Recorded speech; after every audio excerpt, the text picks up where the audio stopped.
I'm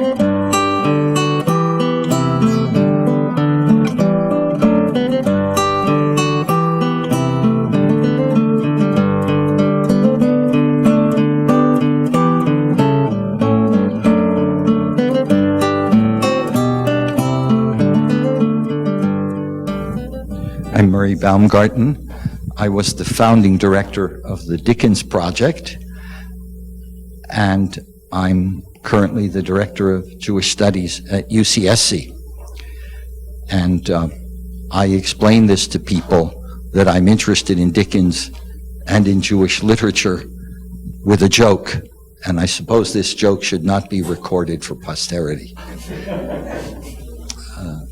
A Jewish peddler arrives with 2 attaché cases, and he opens them, and in one attaché case are all these Jewish ritual materials: tefillin, talesim, mezuzot, amulets. He opens the other attaché case. It's full of crosses, rosaries. His friend says, "Moshe, how could you do this?" He stops a minute and he says, "From one God, can you make a living?"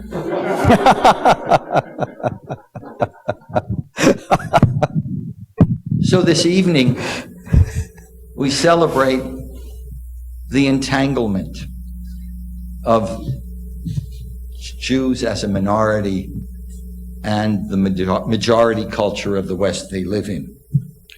And we do this by honoring Charles Dickens. And that second best writer in English, William Shakespeare. Charles Dickens was born on February 7th, 1812. This day, 195 years ago. We celebrate his achievement today. Honoring it, we also inquire into our fascination with his gallery of characters. That cast includes Fagin, central to Oliver Twist, one of Dickens's very early novels. Like Shylock, Fagin has entered the world stage as a powerful representation of a caricature, a stereotype, a realized Jew. Jews have responded to Fagin since his appearance, arguing with him, berating him, complaining to Dickens.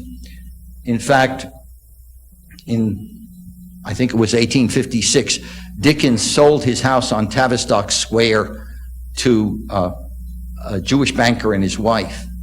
And later on, his wife, Mrs. Davis, wrote Dickens a note and said she admired all his work, but why had he not done justice to her people? Dickens, a very clever writer and marketer, remembered this. And the last novel he lived to complete, Our Mutual Friend, happens to be my favorite novel, has a character in it named Raya, who is an answer to Fagin. It's worth reading. But of course, Fagin is the famous one, in part because he grows out of Shylock. And many Jews not only have argued with Fagin, they've sought to find redeeming features in his portrayal. Here too, they echo the problematics of Jewish engagement with Shylock and the Merchant of Venice. And they continuously wonder if these works by the greatest playwright and fiction writers in English contributes to the spread of anti-Semitism. So there's an edge in all of this. Tonight, our speaker, Michael Shapiro, professor of English at the University of Illinois at Champaign-Urbana, a scholar of Shakespeare, who's written Children of the Revels and Boy Heroines in Disguise, a performer in the Bard's plays and a founder of a Shakespeare theater in Champaign-Urbana, the Revels Players, and also the director of the Illinois program in Jewish Studies. will talk on the Faginization of Shylock, Victorian burlesques of the Merchant of Venice. He is editing a book on Jewish responses to the Merchant of Venice, which will, I understand, include an essay on the Yiddish version of the Merchant of Venice, a very famous production and a very popular one in the Yiddish theater. Michael will talk tonight about the connections of Fagin and Shylock in these Victorian burlesques, which he will illustrate with slides. Afterwards, there'll be time for questions and discussion. Our lecture this evening is sponsored by the Dickens Project of the University of California and the Jewish Studies program at the Santa Cruz campus of the University of California. It is made possible by the visionary support of Sanford and Helen Diller, who have endowed our program, the Corrette Foundation, individual donors, and the David B. Gold Foundation.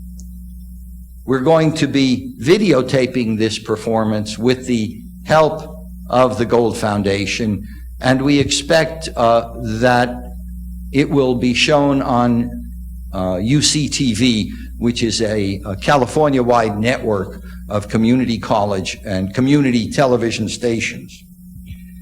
In supporting our work, these donors help us to articulate and trace the complex, sometimes difficult, and important connections between the majority culture of the West and its crucial, its very important Jewish minority. Please join me in welcoming Michael Shapiro. Thanks, sir. Well, thank you very much, Murray. It's really quite daunting to be here on Dickens's birthday and address the Dickens Project.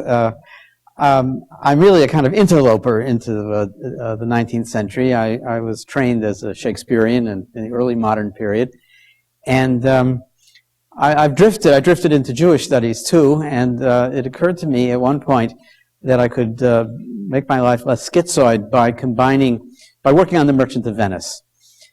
And having written about the Merchant of Venice, I found I had nothing left at the moment to say about it.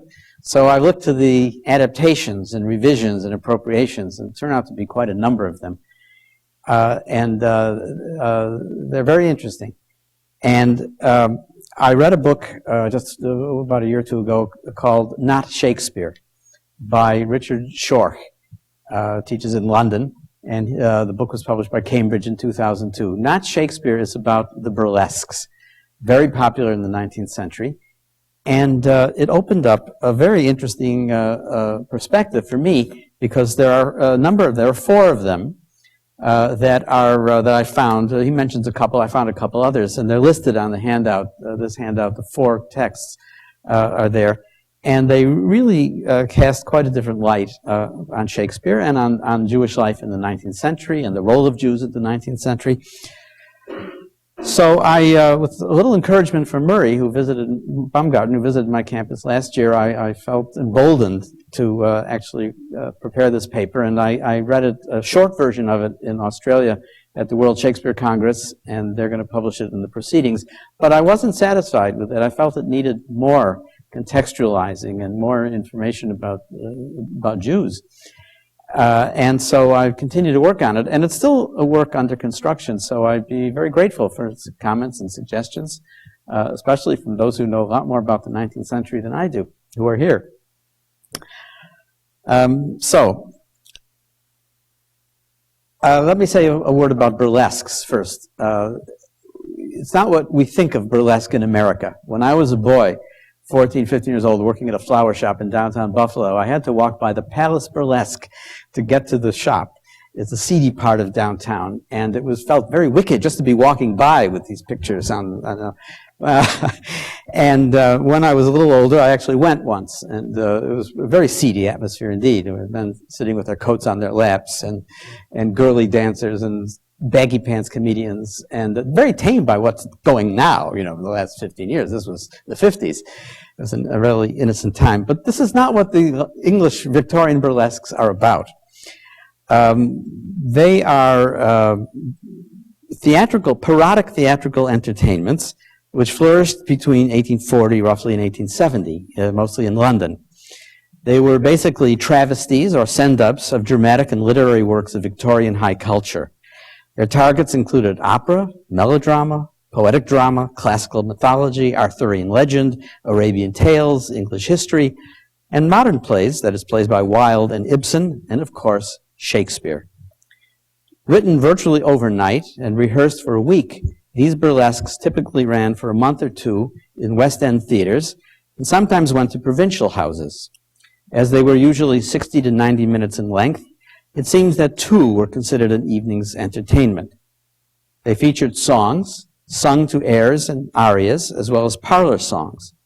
Such music was familiar to burlesque audiences, for this was the age when the parlor piano became de rigueur in any middle-class or upper-middle-class household, a development which led to the rise of an industry which printed and sold affordable sheet music to be played on those parlor pianos and sung by those gathered round it.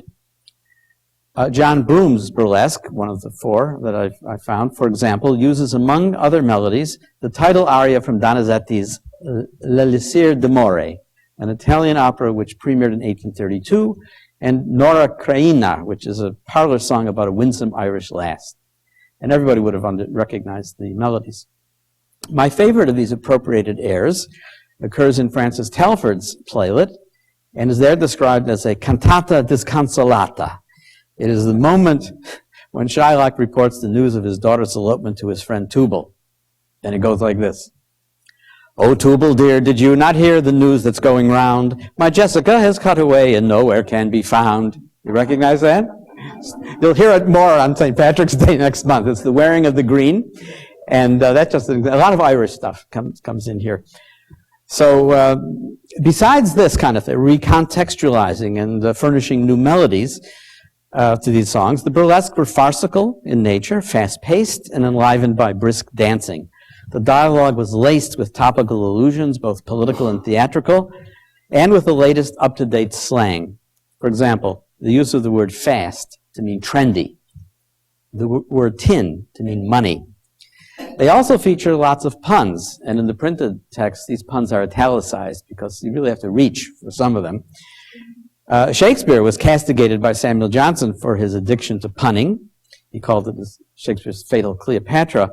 But Shakespeare is a marvel of self-restraint by comparison to the writers of these Victorian burlesques. Some of these puns are quite labored and shameless. For example, the subtitle of Telford's burlesque, which presents the play as the Jerusalem hearty joke. Now, well, there's worse to come.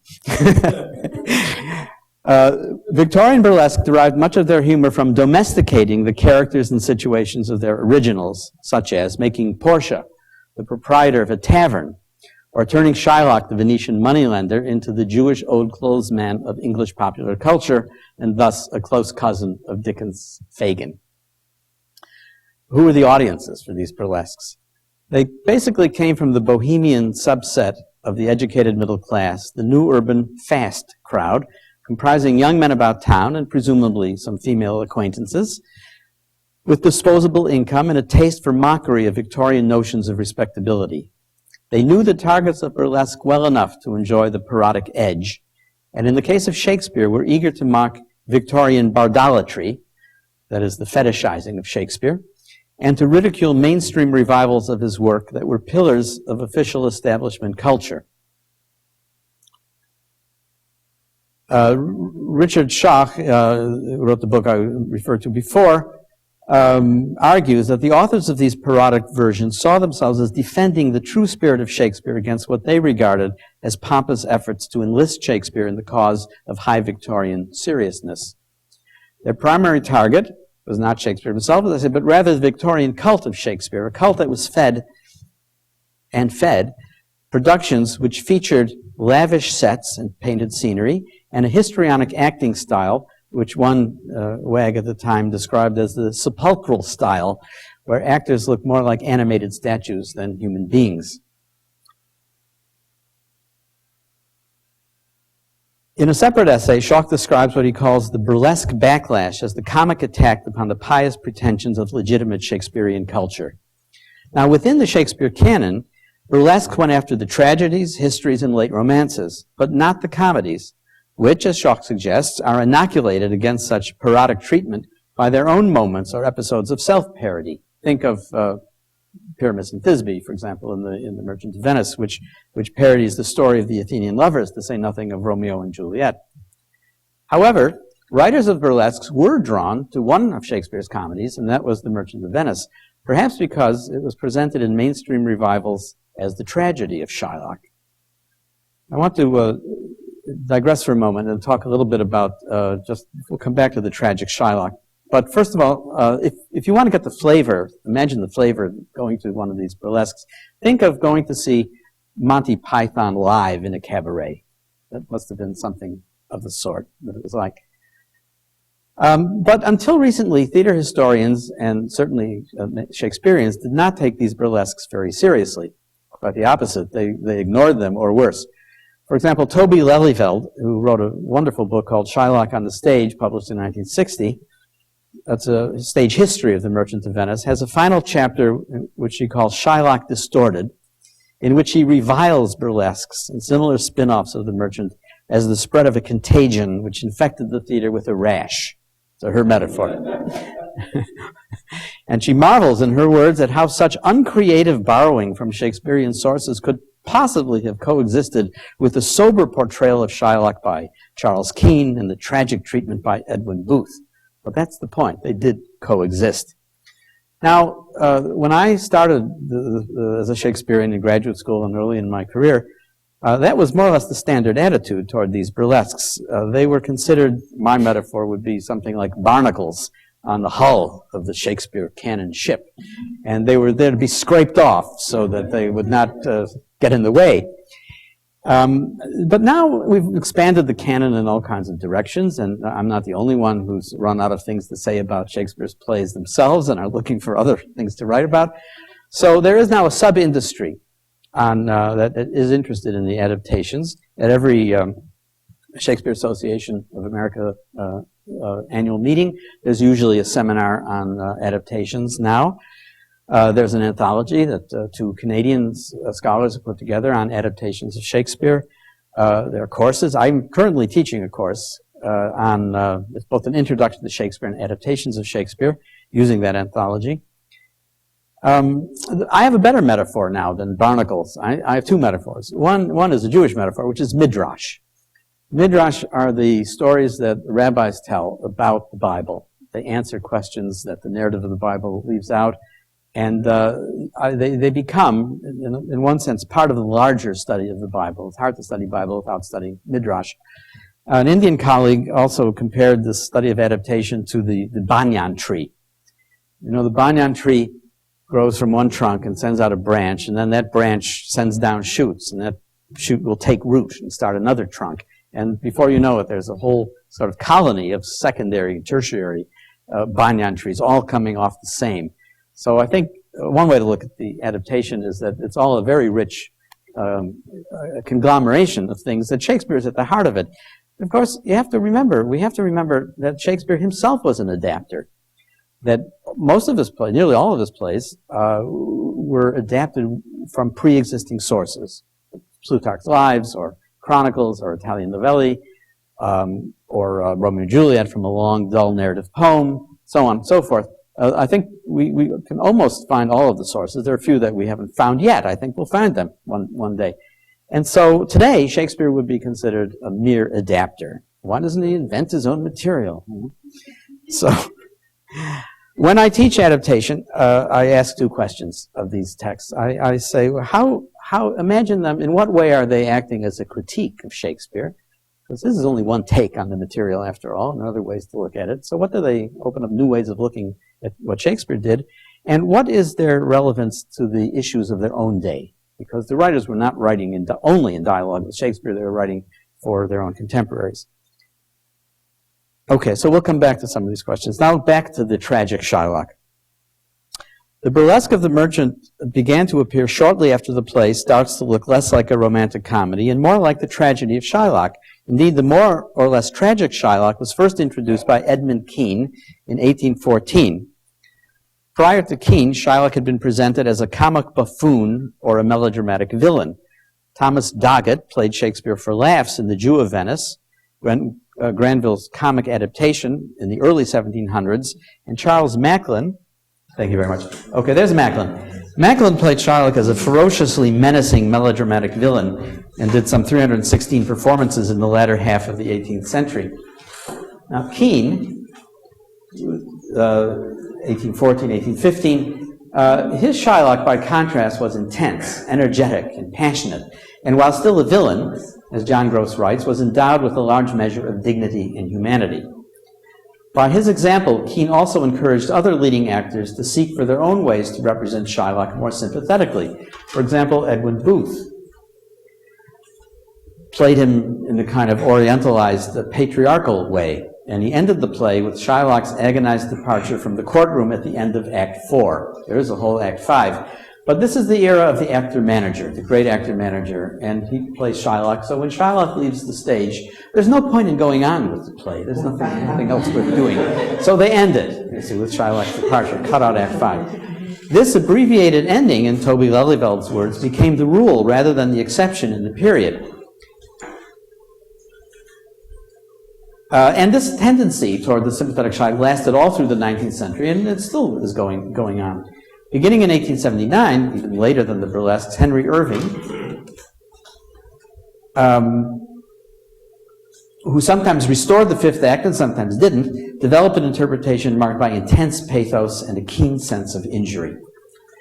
This rehabilitation of Shylock coincided with a growing Jewish population in England and its gradual absorption into English society. Although Edward I had banished Jews from England in 1290, under the Tudors there are records of a few individuals who can be identified as Jews or as formerly Jewish converts to Christianity. For example, Lopez, the doctor who was accused and convicted of involved in a plot to poison the queen and was hung and quartered. While under the early Stuarts, there's evidence of a small colony of Iberian Jews in London. Jews were officially permitted to resettle in London only after 1655. 100 years later, almost, in 1753, the Jewish Naturalization Bill, colloquially known as the Jew Bill, granting citizenship to a small number of foreign-born Jews, was passed, but it was quickly repealed, and the Merchant of Venice was performed to drum up opposition to the Jew Bill to get it repealed, with Macklin in the role. At this time, the Jewish population of England was about 7,000 or 8,000. By the early 19th century, time of Kean, there were maybe 12,000 to 15,000 Jews in England, and by mid-century, the time of the burlesques, 30,000 to 37,000. Moreover, Jews who came to England in the late 18th and early 19th centuries were entering a country which, at least some parts of the upper levels of society had absorbed Enlightenment principles, and where England in general had become a more secular society, so that traditional diabolized Jews, images based on theological views of Jews as the enemy of Christ and Christians, to many began to seem old-fashioned. Richard Cumberland wrote a sentimental comedy called The Jew in 1794, where he presented a Jewish miser who lives very abstemiously, but he does so in order to save money so he can give it away to those in need. This didn't please everybody. William Cobbett, writing in the early 1800s, objected to the idea of a generous Jew, at least on stage, and decried the fashion, in his words, of rescuing certain characters from the illiberal odium with which custom has marked them. In 19th century fiction, despite reactionary attitudes like Cobbett's and the occasional throwback to diabolized stereotypes, the tendency was largely toward a similar rehabilitation of stereotyped Jewish characters. Critics like Edgar Rosenberg, the author of From Shylock to Svengali, have noted the emergence and influence of such figures as Sir Walter Scott's exoticized patriarch, Isaac of York, and of course later in the century, after the burlesque, George Eliot's cosmopolitan hero Daniel Deronda.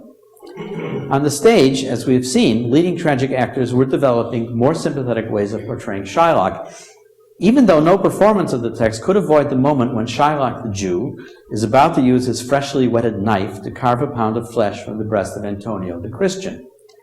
But these mainstream productions preserved sympathy for Shylock by making it seem as if he was goaded into fury by the malicious teasing we hear about or see enacted, and by Jessica's elopement and theft of his money and jewels, and especially his line about the theft of his ring, which he later trades for a monkey, his turquoise, I had it from Leah when I was a bachelor, which suddenly gives a whole dimension to Shylock's life, which is nowhere else in the play. A man who loved and was loved.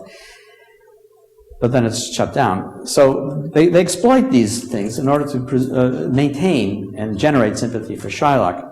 Once the threat of Shylock's cutting Antonio's flesh had passed, and Portia had cited the statutes putting him in jeopardy, 19th century actors found they could evoke additional sympathy for the Jewish usurer in the courtroom scene itself through such elements as the rapid reversal, the idea of the forced conversion, Gratiano's Jew baiting, and Shylock's alleged illness, and of course his exit.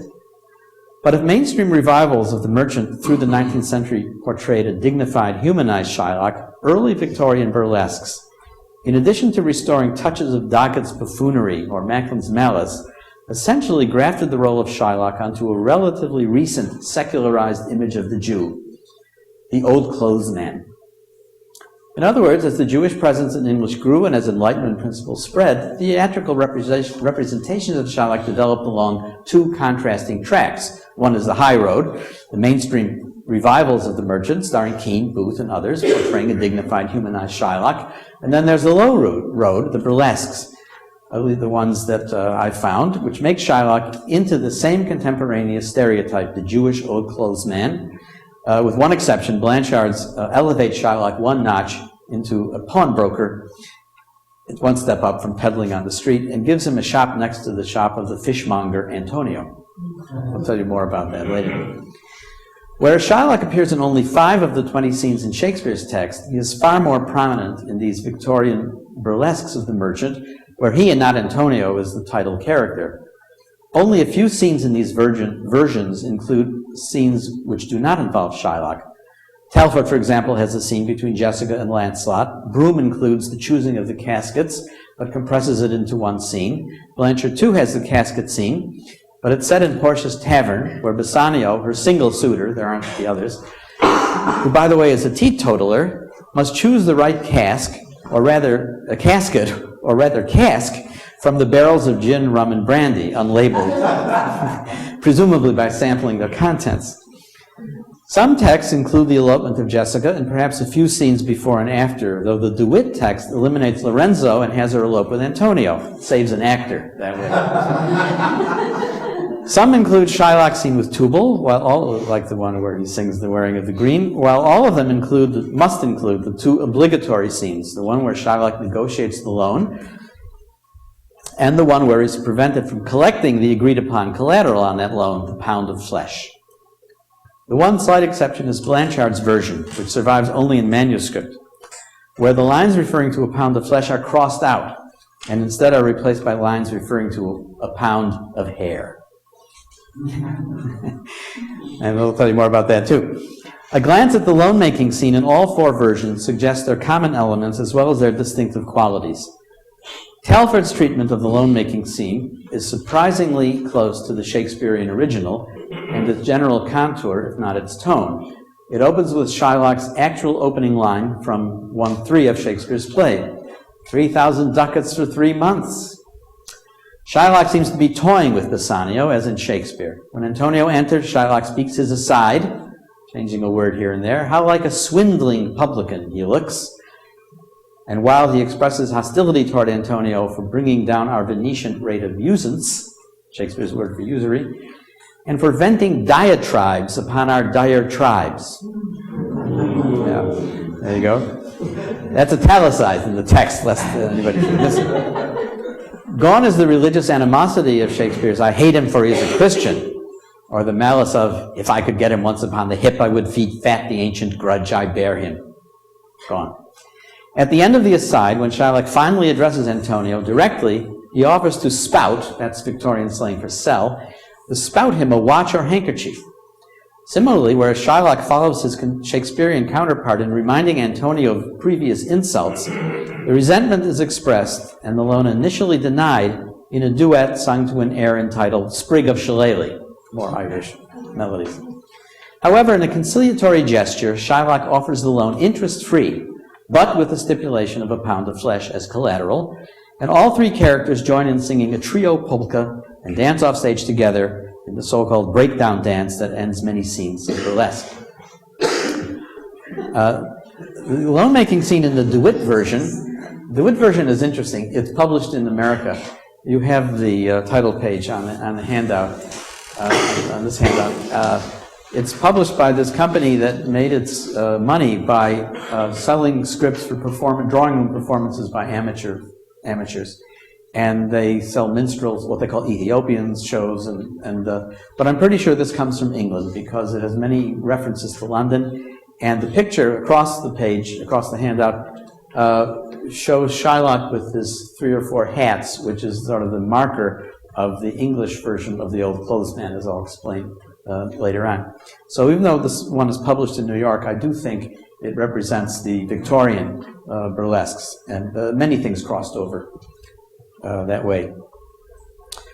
So the DeWitt scene follows the loan-making scene in the DeWitt version follows the rough contours of Shakespeare's scene, but heightens both farce and malice, and blends them in its own interesting ways. Bassanio and Antonio meet on the street. The list of characters describes Antonio as an impecunious curbstone broker, and Bassanio as another, still more impecunious. Their relationship is far removed from Shakespeare's idealized Renaissance friendship. Although Bassanio seeks a loan to cover his wooing expenses, Antonio is not inclined to loan any more money to a man already deeply in his debt, and only relents when Bassanio offers him halves in the fortune of my future wife, who, he boasts, is a member of the aristocracy. Yes.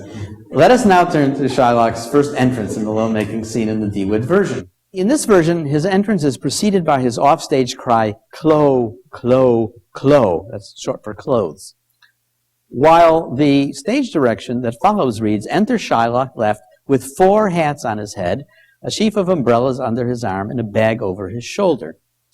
After he enters, singing a song to the tune of Fra Diavolo, the title song of Daniel Auber's comic French opera, which premiered in 1830, he announces that he has come mit my traveling shop, and asks if anyone has eau clos for to shell, wants loans, or has any old garments to schwap. I'm not making up the accent. It's printed that way. It's stage German, 19th century stage German, and it's spelled out that phonetically in the text. After Shylock enters, Antonio jauntily asks for the loan of 3,000 ducats for 3 months.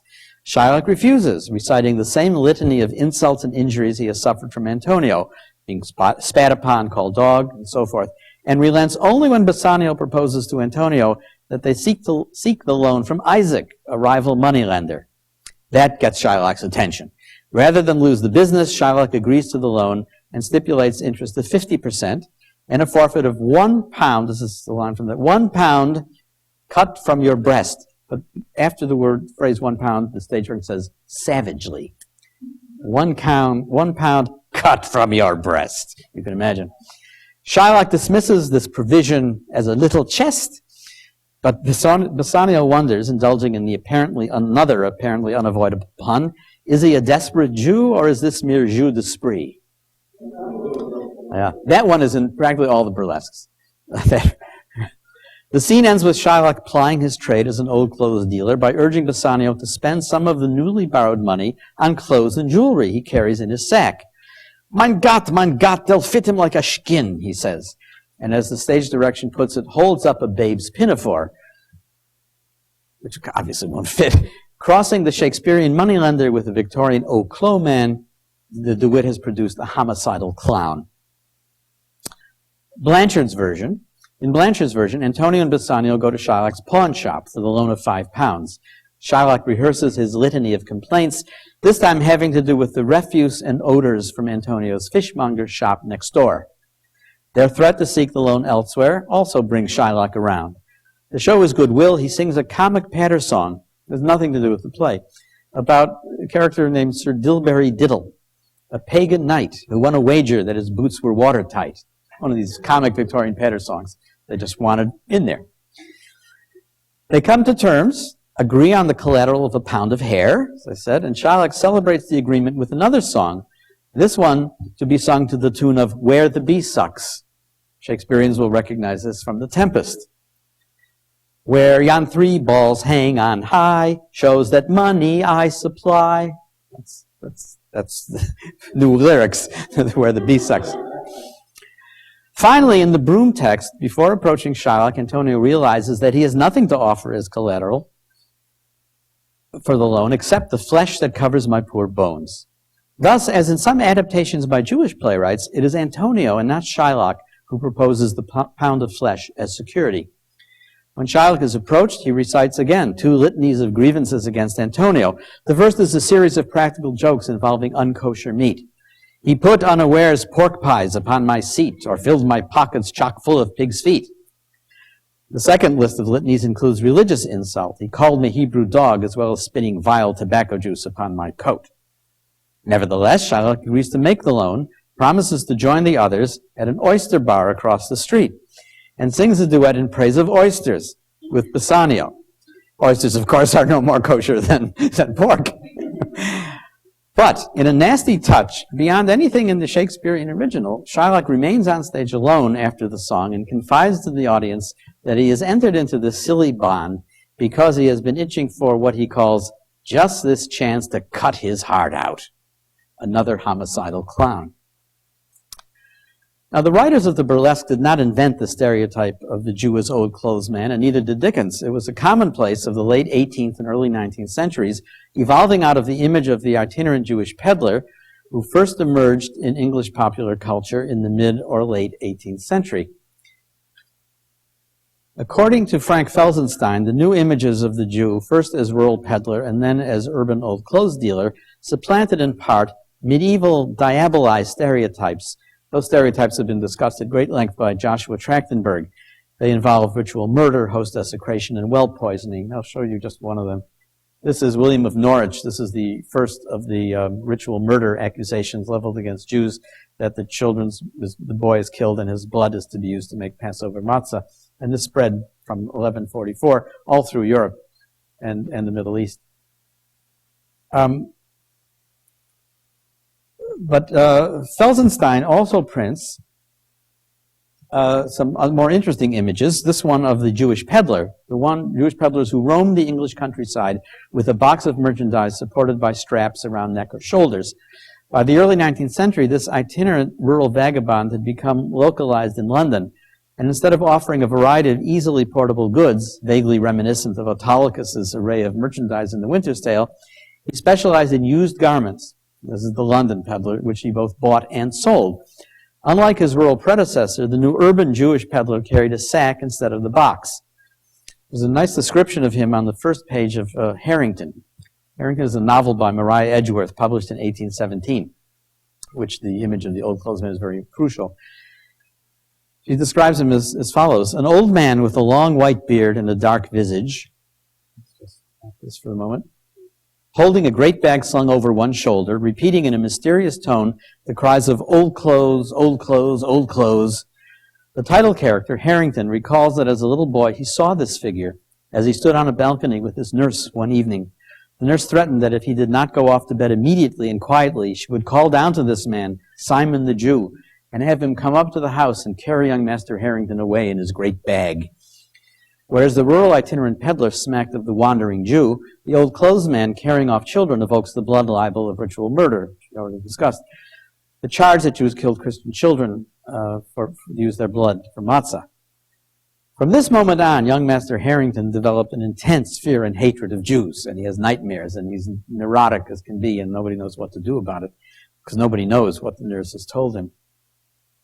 In the course of the novel, he comes to understand and overcome this animosity that he has toward Jews.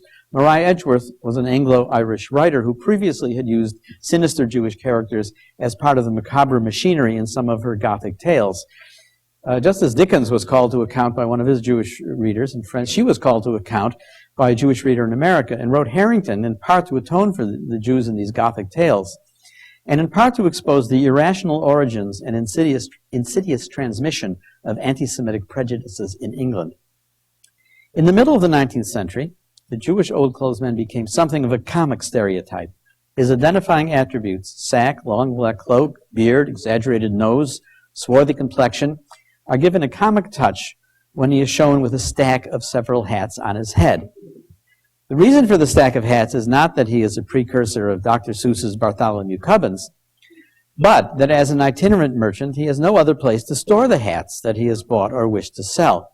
Much later in the century, as Compton Mackenzie, who was born in 1883, recalled from his childhood, dealers in second-hand garments, by then not necessarily Jews, as he says, went along calling old clo, wearing on top of their own hats any hats they had purchased that day. Most of these markers, but especially the pile of hats, appear in drawings published in Punch and other places. So let's look at a few of these. Some of them every one of them has at least 3 hats. Some of them are quite grotesque. And this is only about half of what I've been able to find. There are many more. And what's interesting is that the 3 or 4 hats, becomes the marker of a Jew, even when he's not a peddler. This is Disraeli, who was converted to Christianity, as baptized. His father had a fight with the synagogue and took his son off and had him baptized. Everybody knew he was a Jew. He announced that he was going to run for Parliament, and he said he had crossed the Rubicon. To poke fun at him, Punch, which always poking fun at him, dressed him up in a Roman legionnaires. Like Caesar said, I'll cross the Rubicon. So there he is in his Roman legionnaires outfit. But look at what he's wearing on his head. 3 Roman legionnaires helmets. They don't say anything about a Jew. They don't say anything about a peddler. But it becomes, you see, in this, I think, rather subtle code, the marker of the Jew. There is a historical reality, of course, underlying this stereotyped image of the Jewish old clothes dealer, and Todd Endelman, a very gifted historian of Anglo Jewry, has described it as follows. The most characteristic Jewish street trade was, he says, the buying and selling of old clothes. Before the advent of mass-produced consumer goods, most British families regularly purchased second-hand merchandise, including the cast-off garments of the middle and upper ranks. Jewish old clothes men and dealers catered to the needs of an expanding urban population that could not afford to purchase new clothing. Hundreds of them fanned out each day through the streets and squares of middle-class and aristocratic London to purchase articles now deemed unfashionable or too worn for their owners. An American visitor to London in 1805 observed that old clothes were bought and sold, in his words, principally by Jews, who go about with bags on their shoulders, crying with a particularly harsh guttural sound, "Clothes, clothes, old clothes." Henry Mayhew provided a detailed account of the Jewish old clothes men in his classic work, London Labor and the London Poor, first published in 1861. Even in the 18th century, Mayhew observed, the Jewish street peddler was, quote, depicted as wearing or carrying 3 cocked hats, one over the other, upon his head. The typical old clothes man, Mayhew continues, traverses every street, square, and road with a monotonous cry, sometimes like a bleat, of "Clo, clo." Mayhew claimed that there were now, that is around 1860, 500 to 600 Jewish old clothes men in London, down from 1,000 in the recent past, or a small but highly visible fraction of London's Jewish population. How typical they were of Jews in England is a moot point. They surely bore little or no resemblance to Spanish and Portuguese Jews, who were by then well settled as merchants, brokers, well into the middle class. Even most of the young German Jewish men who came to England in the early 19th century were from urban middle-class backgrounds and had skills that enabled them to find work other than peddling. An occupational survey of Jews published by D.M. Evans in 1845 found Jews to be heavily involved in the wealthiest banking and brokerage firms, as well as working as wholesale merchants and shippers. Many Jews were also involved in smaller business enterprises, a goodly number in the luxury trades, and some of them as shopkeepers and street merchants, with a decreasing number engaged in peddling and dealing in used clothes. In short, why is the old clothes figure so prominent? Because, like all stereotypes, believing is seeing. In the 19th century image of the Jew as the old clothes man, like the 18th century stereotype of the stockbroking Jew trying to pass as an Englishman, eclipsed in the popular imagination the presence of Jews in a variety of economic and social niches, and totally eradicated the differences between, say, Iberian Jews who had settled in England after the readmission in 1655, and German-speaking Jews who had been immigrating in successive waves after the 18th century or so. The visibility of the relatively few old clothes men among the Jewish community nonetheless supported a stereotyped image whose darker criminal side may also have had some basis in reality. Mayhew learned from an informant who had been in the business for 50 years that some old clothes men bought articles at such a price that they must have known them to have been stolen. And 2 police reports corroborate this. One identifies Jews as the receivers of stolen goods or fences, and another one says that the chief business of the old clothes dealers is to prowl about the houses and stables of men of rank and fortune for the purpose of holding out temptations to the servants to pilfer and steal small articles, not likely to be missed, which these Jews purchase at about 1/3 of the real value. Endelman notes that even leaders of the Jewish community worried about the number of Jews engaged in fencing, that is, in trafficking in stolen goods. And the story that Murray told at the beginning about Mrs. Davis, she wrote to Dickens and complained about his maligning her people through the making Fagin the Jew. His reply is very interesting. He says to her, before he decided to make up for it and write to our mutual friend, his initial response was defensive. It unfortunately was true of the time to which that story refers that that class of criminal almost invariably was a Jew. So he says. In addition to other literary and archetypal sources, Fagin is said by some to have been modeled directly or indirectly on at least one real-life Jewish criminal, the notorious Ike Solomons, who was transported to Australia, and whose likeness I saw last summer unashamedly displayed in the Sydney Jewish Museum. It's now something of cachet to be able to trace your ancestry back to convicts in Australia. It used to be something not discussed. Now it's okay. The link between Dickens' Fagin and the old clothes Shylocks of Victorian burlesques can hardly be overstated. Telford's Shylock complains, in his litany of insults and injuries, that Antonio has called him Old Fagin. Several Shylocks, in addition to their pseudo-German or Cockney Jewish accents, use the most famous of Fagin's speech mannerisms, the smarmy, saccharine, perhaps faintly pedophiliac expression when directed at Oliver, "my dear." The burlesque texts sometimes print this phrase as "ma tear," perhaps following the pronunciation of actors who played the role in many dramatic adaptations, which, by the way, began while the novel was still being published in serial form. 2 American performers played both Fagin and Shylock. They apparently specialized in Jewish roles. In addition to his Burlesque of the Merchant, in which he himself played Shylock, Broom also wrote a melodrama entitled The Lottery of Life, which features a Faginesque Jewish villain named Morty Solomons, who runs a secret counterfeiting operation in the back of his old clothes shop. But the most persuasive piece of evidence linking the old clothes man Fagin and the Shylock of Victorian burlesques is the illustration accompanying a verse parody of the play by Thomas Inglesby, pen name for one Reverend Barham, which appeared in Bentley's Miscellany in 1842, shortly after Dickens gave up the editorship of the Miscellany. This is the trial scene from the Merchant of Venice, as represented in Inglesby's poem. Shylock, of course, is there with his 3 hats. He's dressed in black. Everyone else is in some kind of vaguely Renaissance costume.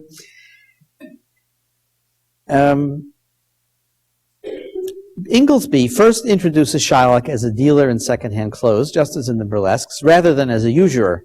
Antonio agrees to finance Bassanio's wooing expedition, but does not have the ready cash. They are discussing the situation when, I'm quoting from the poem, in the street they heard somebody crying old Clo.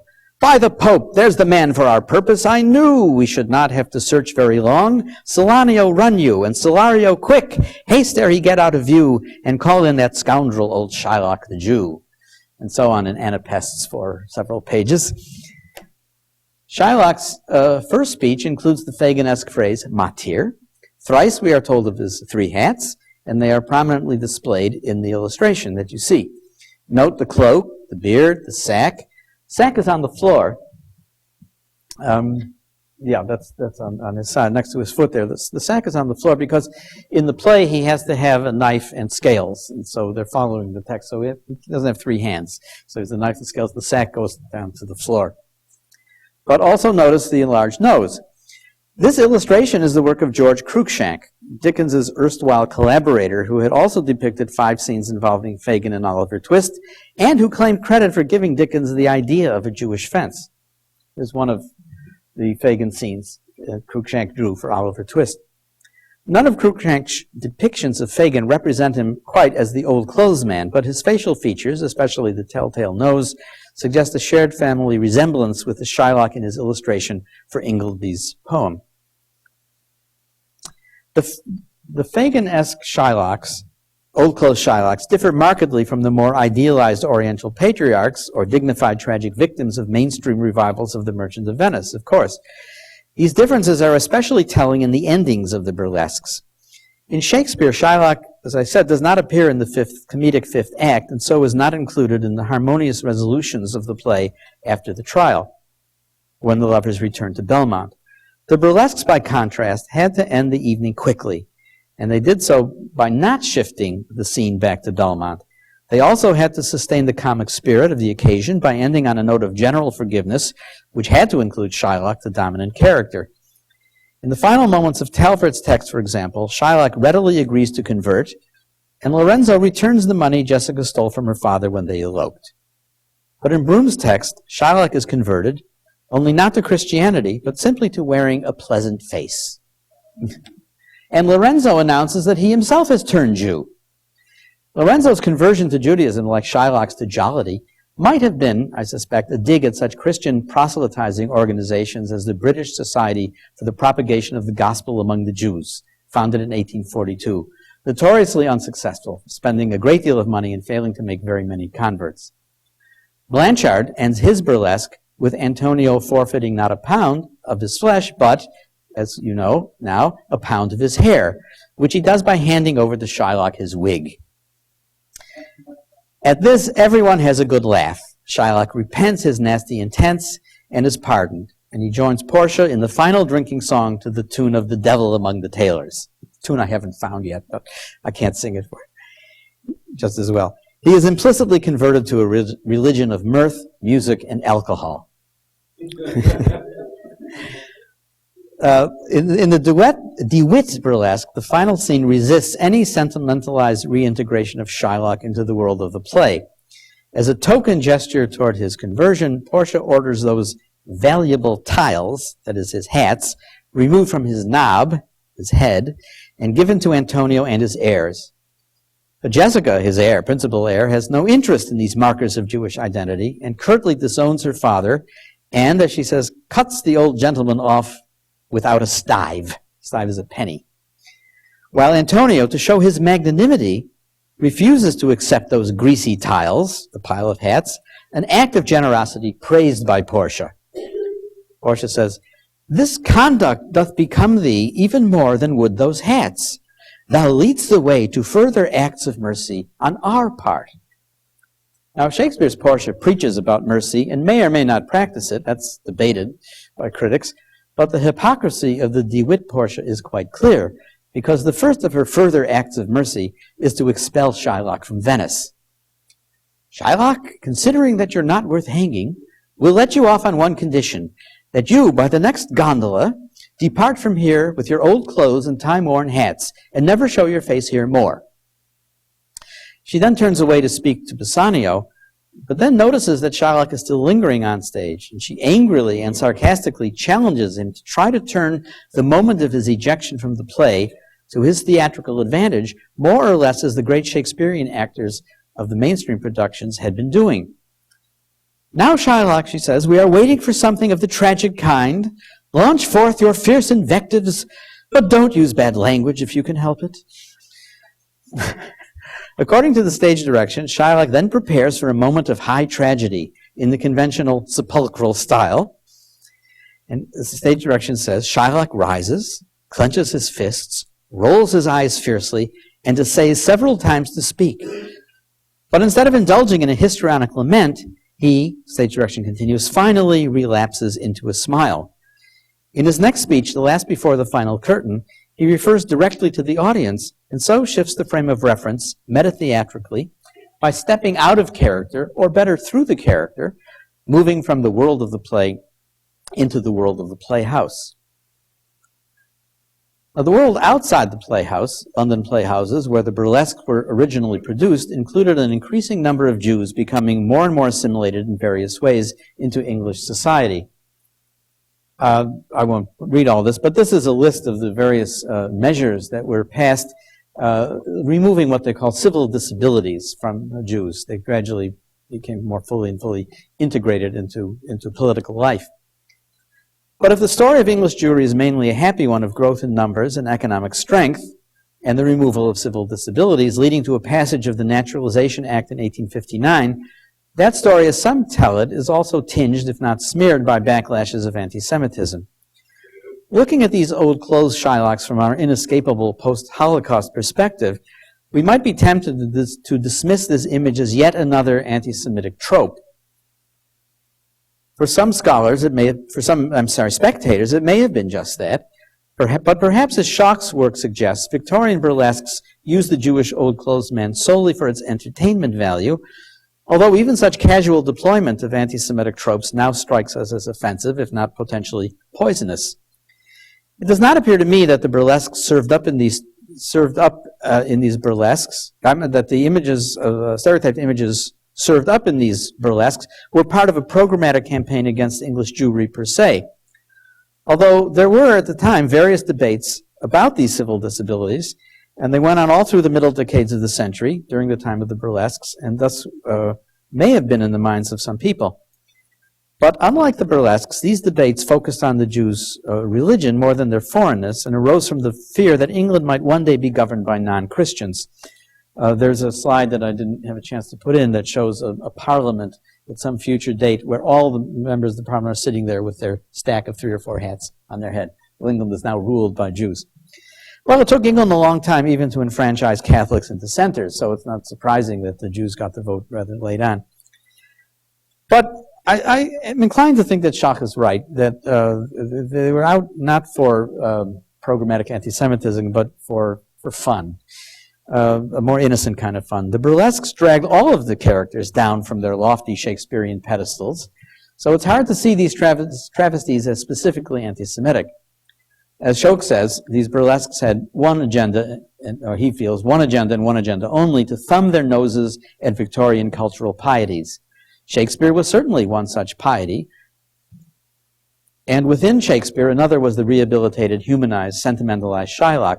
Yet even if we accept Schock's view that the burlesques were apolitical and therefore did no harm, perhaps it's possible that they might have even done some good by undercutting the stereotype of their own stereotype use of the Jewish old clothes man.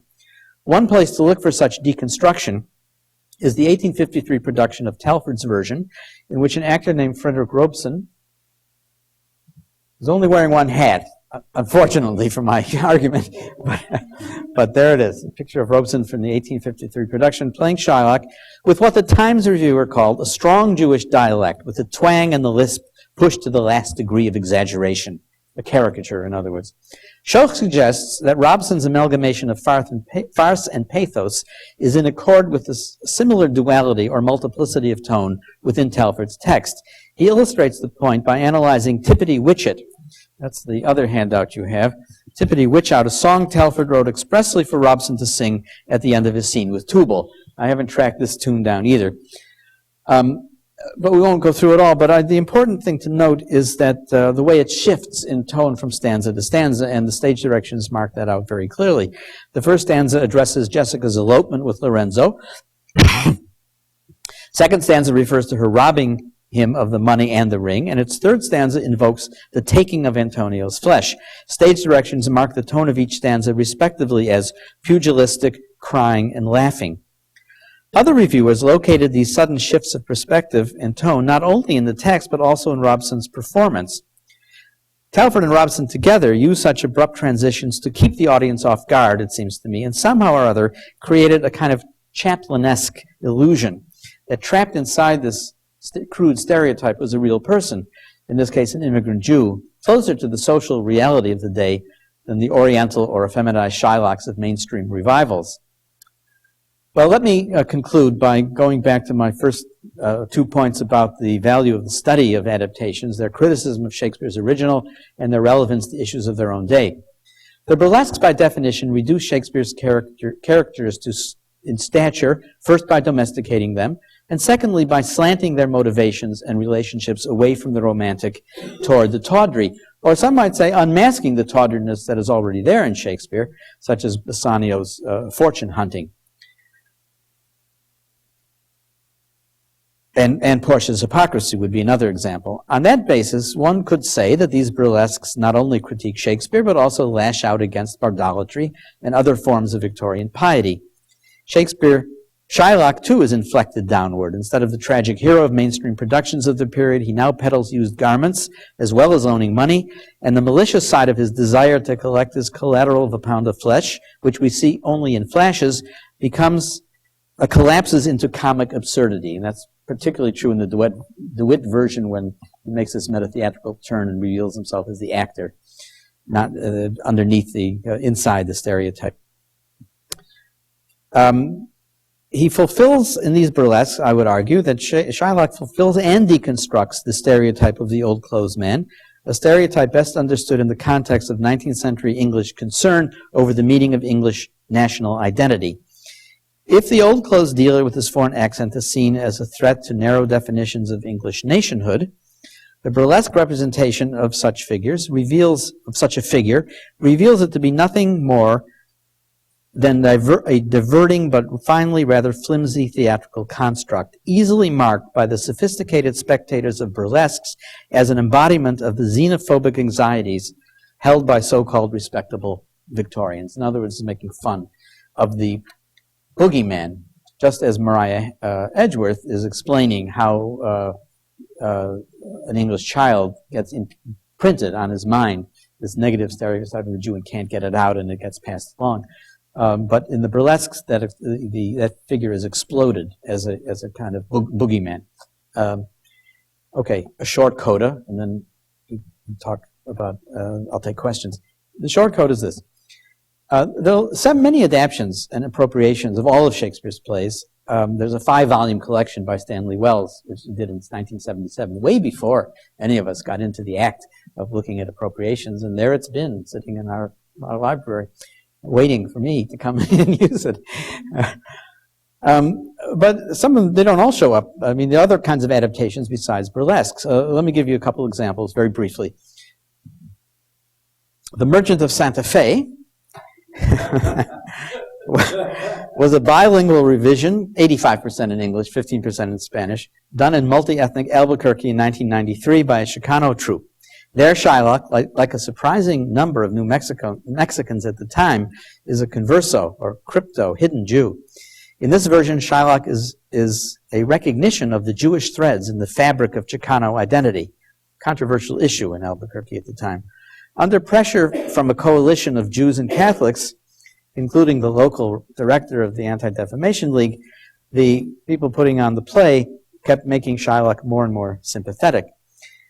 Within the play, he shows Antonio the way to transcend the destructive and self-destructive Spanish code of honor, which in its modernized form of machismo was felt by the director and co-author of the play to be a plague on young men growing up in Chicano communities.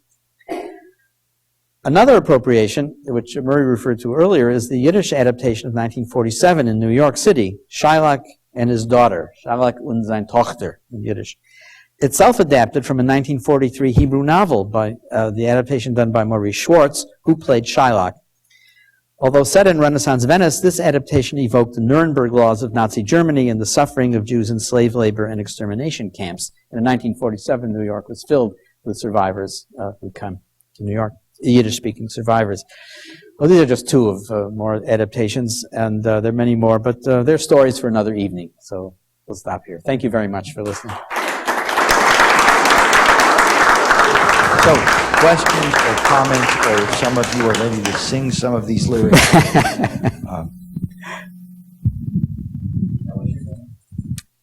Jamie Bronstein. And my question is this. It seems as though all of the burlesques that you've looked at are from the mid-Victorian period, which is a time where there's not a huge influx of Jewish immigrants to Britain at all. And I'm curious what happens to these burlesques during the period between the 1880s and the first influx of Eastern European, like Russian Jews to England, and the passage of the Aliens Act, and the real backlash against Eastern European Jews, are they still presenting Shylock in a friendly way, or does it change? Well, the burlesques really stop around 1870 and sort of morph into the music hall. So I understand it. I don't really know that enough about this yet.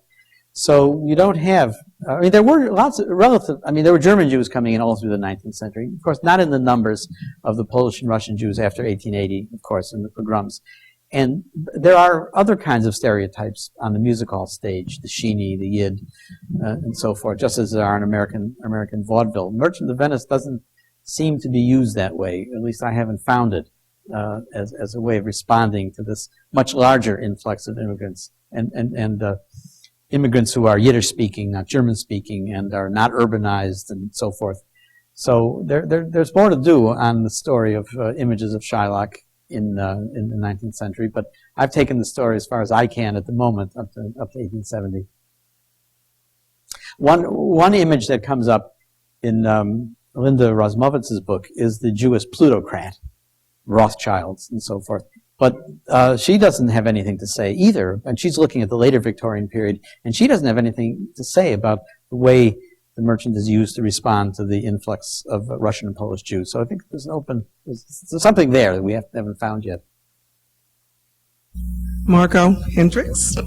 My question actually has to do with the sort of creation of the three-hat peddler, because as you were talking, I was thinking about, especially in the 16th and 17th century and even later, the gypsies or the Romani as wanderers and peddlers, and the way in which they ended up sort of becoming morphed onto another culture. And I'm wondering if there was some sort of slippage between that sort of historical representation of the traveler and the peddler, and the way in which the three-hat, wandering, the three-hat peddler as a Jew sort of comes into play.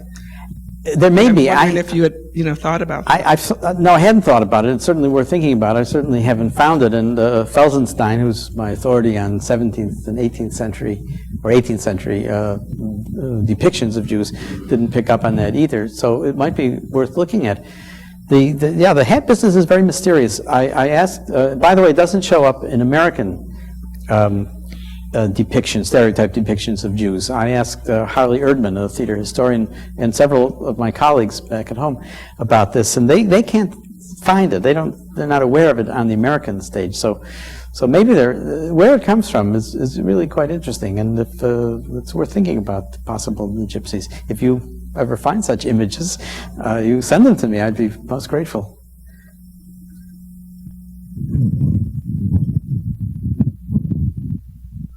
Bruce Thompson.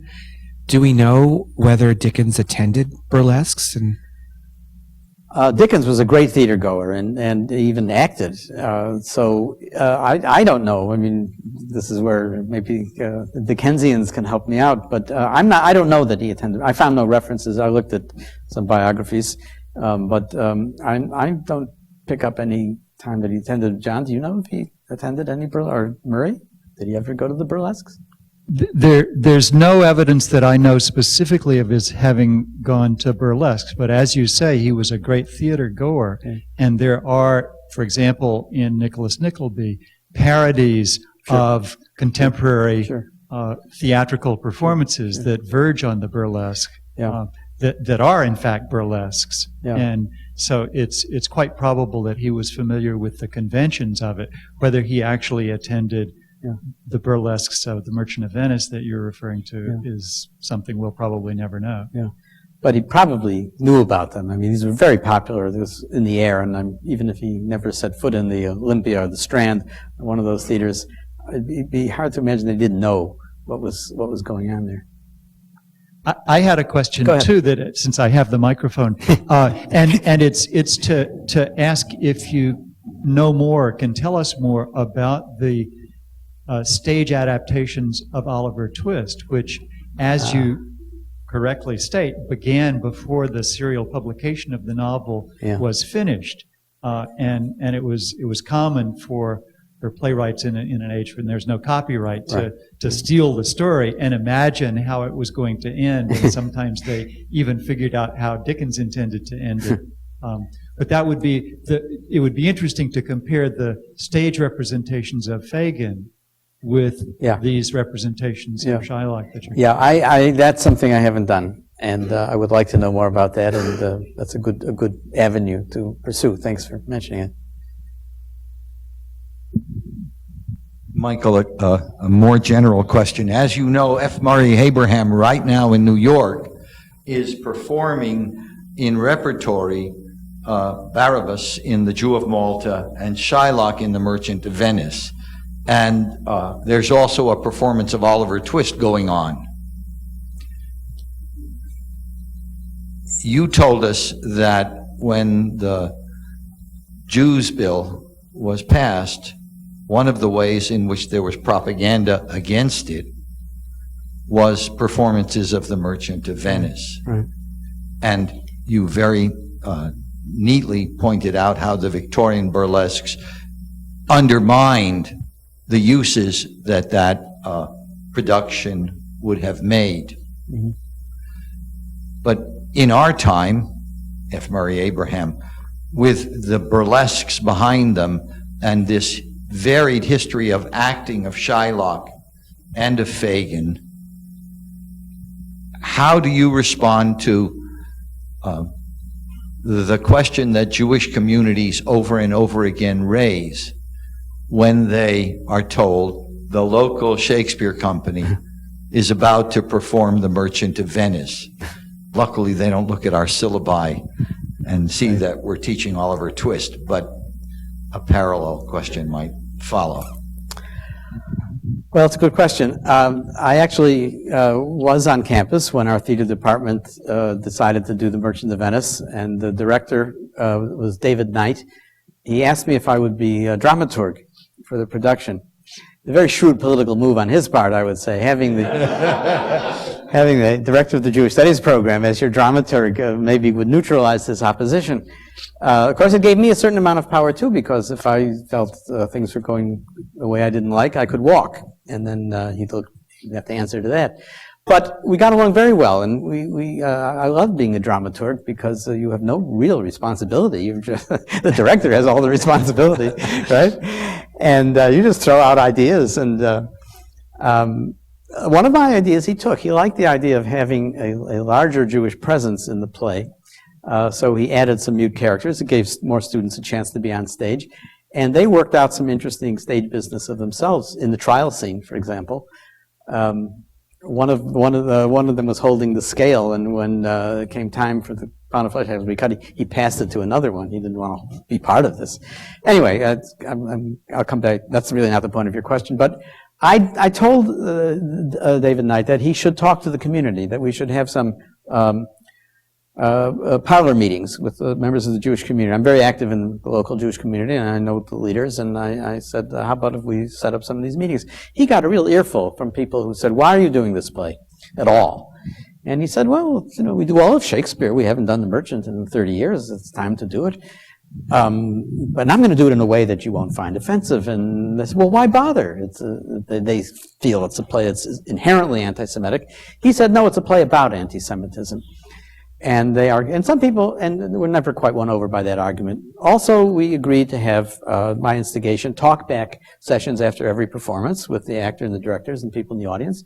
And that helped some people out. And then they said, well, what about when the matinees during the week for these kids from little towns, little farm towns around, they've never seen a Jew, they're coming in to see what about that? And I said, well, we'll find some money, we'll send graduate students out to talk to them about the play and the issues it raises. No, what I didn't want to happen was what often happens, the play gets up, and then suddenly there's a strong reaction from the Jewish community. I didn't want him to be ambushed by that. I wanted him to know what was lying out there. And of course, he did it his own way. He didn't make it was a strong Shylock, but not necessarily a 19th century sympathetic Shylock. So, it is a live nerve in the Jewish communities. I think myself, there's value in in having the play done because the issues can be ventilated and discussed, and I think there's some value in that. I mean, Chaucerians have the same problem with the Nun's Priest's Tale, and Dickensians with it, and now in Champagne, the Bach St. John Passion is being done, and there's a potential reaction brewing from the Jewish community, St. John being the most anti-Semitic of all the Gospels. So these are problems. I mean, I love to see F. Murray Abraham, who's Lebanese, by the way. I didn't know that. And I heard from somebody who saw it that it's a very powerful performance. He's a tough man, not necessarily a softy or play for some. And in the Jew of Malta, that's burlesque. They're apparently burlesquing it. They're taking it. It's over the top, and it sounds like an interesting way to do it. So I would love to go, but my friend in New York tells me it's sold out. So there you go. Interesting follow-up. I like what you did, and I do think there's a problem around the Merchant of Venice, and we do teach it, which is very interesting, and there's a reception of the text in the classroom, but say not on the stage. Have you thought, or would you like to maybe reflect on why something like that doesn't happen around Othello, which is considered the other problem ethnic text? Yeah. And I don't mean to put you on a spot, but it seems to me that question. those two texts should generate similar responses, and yet they don't. They don't. And there's a way in which Othello's the worst of the two, in that he dies, even if it's by his own hand, at the end, and it's deeply humiliated. Similarly, do you have any thoughts? Because I've been thinking about it. I'll think about it right now. I mean, I first of all, we avoided the problem for a long time by arguing that Othello was a tawny Moor, not a blackamoor, right? You're familiar with all that argument. That's just so we won't have to deal with the issue of his blackness, although the text is pretty clear about it. I think the Jewish community is very well organized, and it got the Merchant of Venice out of the school curriculums in many places in as early as the 30s, and I think in some places not found its way back in. I don't know that the black community is not agitated in this way about Othello. Which is not to say they should, but it's just a fact. Well, they owned it. I mean, they claimed it, and there's an insistence now that you can't play Othello in blackness. And so that's the way in which they claim that. Right. I guess maybe in your response, is it possible now for the Jewish community to own that play and maybe do something akin to what the African American community did with Othello and Herzo, kind of attacking head-on that? Okay? Well, the Jews don't want to own it. Many Jews, they want to wash their hands of it. They want nothing to do with it. Some. Okay. As Jewish actors have played the role, but nobody would insist, I don't think, these days on a Jewish actor has to play the role. In Chicago, there have been 2 productions at the Navy Pier Theater in the last few years. The one before they went to Navy Pier with a Hispanic actor playing the part, not as Hispanic, just playing the part. It was a modernized production. He's a New York Jew in 1920s, and he was excellent. He was wonderful. They then had a Jewish actor, Mike Nussbaum, playing the role just a couple of years ago. He had a lot of trouble himself, and he added something that I'd never seen before, which is a kind of stamp of Jewish ownership, you might say. As Shylock is leaving the courtroom scene, there are various ways he can leave. He can leave in pain, he can be sick, he can stalk out in defiance. But he started to stalk out, or sort of walk away in a very weak sort of way, make a very weak exit. Then he pulled himself up and he said, Shema Yisrael, Adonai Eloheinu, Adonai Echad. This is the Shema, the Lord is one. And sort of the central prayer in Jewish liturgy, as if to undo the conversion, I suppose, and to reassert his Jewish identity. Now, Shakespeare didn't write that line, but it came from Mike Nussbaum and the director, Barbara Gaines, also Jewish. decided to leave it in. Now, lots of people might not have understood what that line, non-Jews might not have understood. They could recognize it as Hebrew, and they know it's not Shakespeare. They may know exactly what it is. And then all these revisions that I'm dealing with, a number of them by Wesker, for example, rewrites the play, calls it The Merchant. That was the one that Zero Mostel was in, and he died, and it never has been given proper production anywhere. It's an interesting play. The Yiddish version, Charles Merowitz has a version. There are many Jewish writers who have, taken upon themselves to write the play that Shakespeare should have written, or the play that, or to respond in dialogue with Shakespeare. This is another way to do it. There's some very interesting, I know one or two interesting plays by black playwrights. A Harlem Duet, which has Othello there in the center of it, is a brilliant play. I taught it. It's in that collection, as you probably know, in that collection of adaptations. I don't know, are there the same number of, the Jews either want to have nothing to do with the play, or they want to, do it through stage direction, or they want to rewrite it. So those are different modes, and I wonder if there's comparable attacks on the play or responses to the play within the black community to Othello. Well, I look forward to this anthology with Jewish responses, which will carry forward this conversation. And I want to thank you for raising all these questions and telling us a fascinating story and asking all sorts of implicit questions about how Jews are implicated, implied, woven into, and part of, and yet not part of, this long tradition in Western theatrical and literary culture. So thank you again, Michael, Thank you. for a very rich evening. Thanks for having me. Thank you very much.